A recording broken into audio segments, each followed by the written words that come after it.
gratuities in police ethics. So just as we kind of begin this, kind of keep the question right in the back of your head, are all gratuities a bad thing? Now I know you just heard Dr. Victor and I kind of discuss little things such as a car, or getting coffee, or exchanging goods for another thing. So keep that in the back of your head as we're kind of going through this. So a bit of an introduction, some background and importance to this topic is the study revolves around a very difficult topic of police ethics and public perception. So obviously going up to police officers and discussing their ethical codes with them is something that was a little bit tricky to do, to get them to open up about. And also the public has some very strong opinions, especially in today's day and world, about police and their perceptions on their local departments. This ethical line for gratuities is a gray area that needs to be redefined and analyzed because there are so many different things that come into play, whether it can be up to a reasonable judgment or whether it's outright wrong. So some problems and gaps here. Issues with current research is it's all based on trying to find the negatives. Ever since, I would say, like the early 2010s, when there was a lot of reports of police brutality using excessive force, cops were really shown in a negative light. So a lot of the newer research that I found regarding whether something's ethical or unethical within a police department has really been kind of weighed down with everything is negative, there could be corruption. Sometimes you struggle to find the positives in this, so I wanted to carefully look at both sides of this and run my study around what is actually happening. There's also a lot of research that lacks involving public perception. So, you know, is the cop taking the free coffee? Does the public like that? Or is there enough community outreach within the public that they feel like their police department really backs them? Do they think their police department is militant?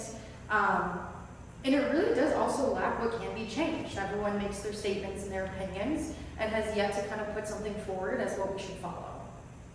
So what we'll get into, we went through our introduction, we'll go through a bit of a literature review, some research questions, methodology, results, significance, conclusion, references, and questions. So into our literature review, to start this off, going into court rulings. There's two court cases that really stand out when going through this. The first one is Graham versus Connor in 1989. This was ruled that officers could make objectively reasonable decisions. This court case began when a man who is diabetic needed to go to a store to grab orange juice to help his blood sugar levels. He asked his friend to drive him there very quickly as he was having a crash.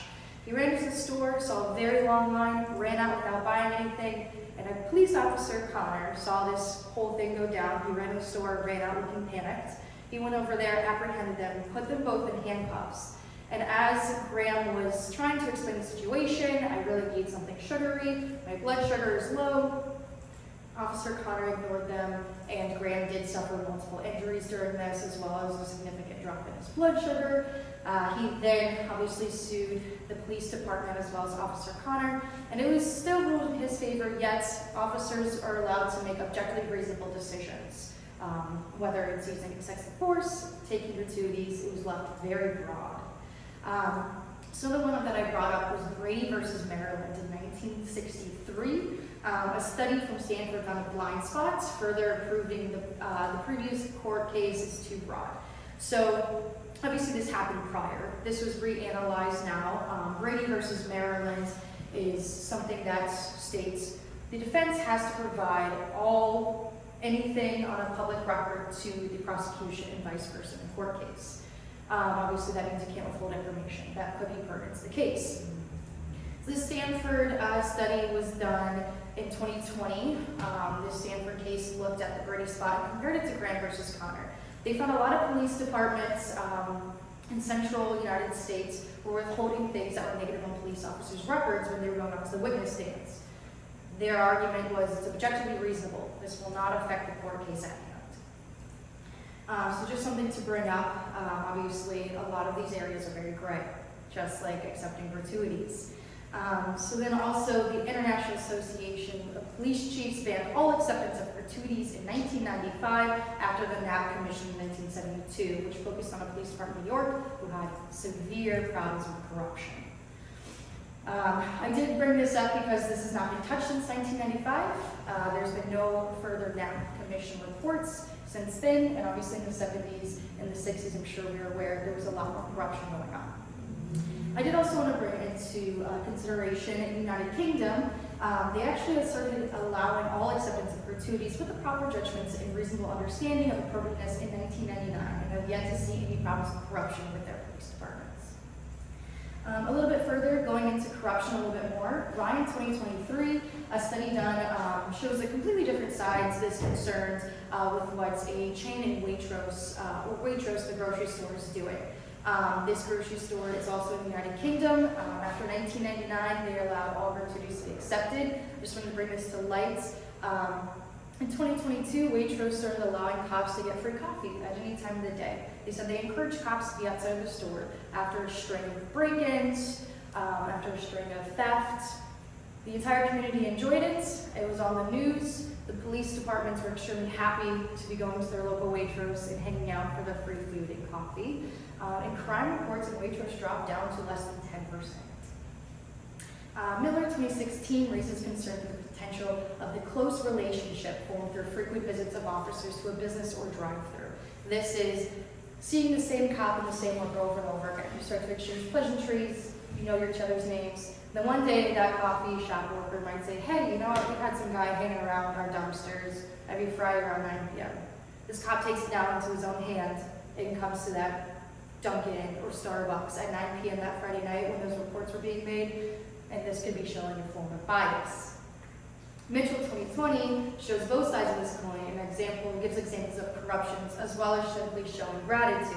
He did a study with 50 local police departments in 2 states where he analyzed what's going on when we're accepting free coffees, and he found that, yes, of course, there's going to be some officers who admit, yeah, I'll do some extra patrols, especially when I'm on duty in your local area, and also some who just said, I'd like to feel appreciated. So a little bit more, this will be the last part of the literature review, just kind of morale and perception. Hope Senior in 2017 was one of the first studies that did address public perception of gratuities in police departments, but lacked asking the officers directly what may have been preventing them to accept gratuities. He found that communities find their police department welcoming when they were able to interact and build relationships. So whether that's someone like me bringing a meal to my police department, having them accept it, and being able to show my gratitude, or whether that be a local coffee store giving free coffee to police officers.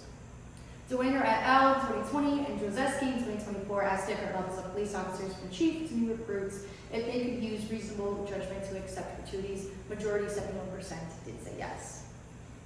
So going into my research questions, I wanted to know, do police officers accepting gratuities correlate to boosting morale? Do community members correlate the officers who accept gratuities to be closer with the community? Do community members correlate officers denying gratuities with a militant police department? And do police officers accept gratuities when business offered to them? So going into our hypotheses, either there is not a significant correlation or there is a significant correlation versus all of those questions. I won't bore you with reading them all directly, but they are the hypothesis and null, an alternative for all of those. So going into the methodology, my research design, this study is a 3-group main factor mixed measure comparison between subjects, non-repeated design. My independent variables include officers, community members, and businesses. The dependent variable is the perception scale that I created for all 3 groups. So we had 44 police officers from 4 departments, 60 community members, and 30 business employees. All anonymous, all the members were anonymous, so I felt like that might be a little bit of a safer way to get some accurate responses from police officers if it remained anonymous. All police departments were given agency forms. IRB clearance was received prior to collection of the data. So if you scan this, it's just the questionnaires. So this collection methods included a perception scale that was created for each group separately. The data analyst techniques. And Pearson's correlation was used to find correlation between the responses of all 3 groups, and also to find correlation between perception and actions. Statistical frequencies were also used to find discrepancies based on the officers' responses, the community members' responses, and business responses relating to whether or not officers actually accept gratuities. So results of this. So here we have the Pearson's correlation. Members feel more connected to their departments when they accept gratuities, and officers really do believe that gratuities can boost morale more when offered one. So R equals 0.45, and R equals 0.502. Obviously, figure 1 and figure 2.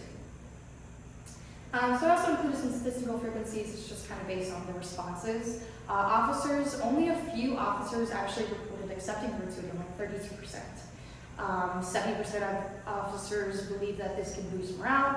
Yet, here's where we found a little bit of discrepancies. 77% of businesses and employees say that officers never decline gratuities. So a little bit different in our responses here. Obviously, officers now wanting to report that they do accept gratuities based on policies their department might have. Yet we are seeing in businesses that officers are accepting almost more than 3/4 of the time. So going back to my hypotheses and results, my first question, there is a significant correlation between officers accepting gratuities and boosting morale. There is a significant correlation found in community members that correlate officers accepting gratuities and being closer to the community. The only one that was different was there's not a significant correlation found in community members that correlate officers denying gratuities and being more militant. So if officers denying gratuities, they don't think of their police department as more militant. And there was a significant correlation between officers accepting gratuities and businesses offering gratuities to officers. So conclusion. The debate of ethical versus unethical decisions on gratuities is still a difficult topic to define. However, after seeing how much these gestures can potentially boost morale and bring up public perception, it seems to always be important and should be up to the officer's discretion. I see with many court rulings, all other things are up to officer discretion, so why not gratuities? Comparing the United States to the United Kingdom, Waitrose has set a prime example of what corruption can be seen as, but is doing the opposite. They have also been allowed gratuities for discretion with no issues since 1999. So it's also something to take into play, as we've not been allowed them since 1995, and so are running into issues. Obviously, limited police departments wanted to participate. This is kind of something you walk in there and they need it and turn you down. One department with 16 officers all have the exact same response, and the same thing with pen, all returned to me at the same time. So I'm sure there was something there that maybe they all had to answer the same way based on a policy, or something they were told to. Majority of community members offered a gratuity. Something I was not expecting was that I had more than half of my community members who said, yes, I'd love to bring cookies to the police department. So I think by kind of expanding that to people who might say, no, I don't do that, I might have found a little bit more difference with whether they think their public perception is negative of their police departments. But majority of them do work closely with their local police departments, and same with businesses as community members. Most businesses are more than happy to offer something free or slight discount to police officers. We did include pictures. This first one from Mission Barbecue, accepting free sandwiches for fire, police, first responders. On this one, I also included tinting. They're offering 10% off. These groceries, 10% off for cops, military, first responders. So some further research that I think should be conducted. It should expand into many different areas, including different types of police departments. I did localized in a Midwest Ohio region for my police departments, I think including cities like New York, really big cities with a ton of officers, and also even going into some really rural areas where there might be just a sheriff and a deputy. Seeing the difference between those, I think, would really bring some statistical significance in here. As well as including comparisons of other professions, such as nurses, firefighters, teachers, who are also offered good things. And then focus on areas where public perceptions are negative and see if any impacts can be made with community programs and offering gratuities or having the local community kind of participate in different things with their police departments.